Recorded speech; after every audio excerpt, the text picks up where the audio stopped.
वर्षावरील बैठकीनंतर आज पुन्हा एकदा शिवसेनेची बैठक असणार आहे। उपमुख्यमंत्री एकनाथ शिंदे यांच्या नंदनवन या निवासस्थानी शिवसेनेची बैठक असेल। काल फडणवीसांच्या निवासस्थानी जागा वाटपासंदर्भात बैठक पार पडली आणि त्याच नंतर आता आज पुन्हा एकदा शिवसेनेच्या नेत्यांची ही बैठक असेल। रात्री उशिरापर्यंत वर्षा निवासस्थानी जागा वाटपावर खलबत्त सुरू होती।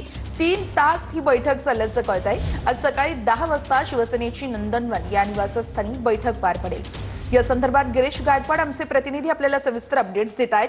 गिरीश, काल भाजपसोबत आणि अर्थातच महायुतीच्या जागांवरती काल वर्षा निवासस्थानी बैठक आणि आज आता शिवसेनेच्या नेत्यांची पुन्हा एकदा बैठक होती। नेमकी काय घडामोडी घडू शकतायत?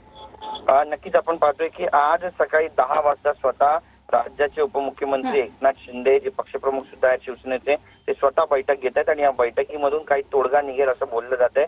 कारण जो पेच काल निर्माण झाला होता दादर, लालबाग, परळ या सगळ्या जागांसंदर्भामध्ये हा पेच सुद्धा सुटल्याची माहिती आहे। आणि त्यासोबतच आपण पाहतोय की काल वर्षा निवासस्थानी देवेंद्र फडणवीस महाराष्ट्राचे मुख्यमंत्री यांच्यासोबत ही बैठक झाली होती आणि महायुतीच्या कोर कमिटीची ही सगळी बैठक होती। आणि या बैठकीमधून महत्वाचा काही निर्णय जो आहे तो पक्षप्रमुख एकनाथ शिंदे जे आहेत ते आपल्या सर्व पदाधिकाऱ्यांना नेत्यांना कळवणार आहेत आणि हा पक्ष प्रमुखांचा जो निर्णय आहे तो अत्यंत महत्वाचा मानला जातो। त्यामुळे ही बैठक देखील तितकीच महत्वाची आहे। या बैठकीमध्ये एकनाथ शिंदे नेमकं काय भाष्य करणार आहे आणि महानगरपालिका निवडणुकीच्या संदर्भामध्ये काय नेमका मूलमंत्र निश्चितच गिरीश, त्यामुळे आता या जागा वाटपावरती आणखी काय खलबत होते बघणं अतिशय महत्वाचं आहे। तुर्तास धन्यवाद।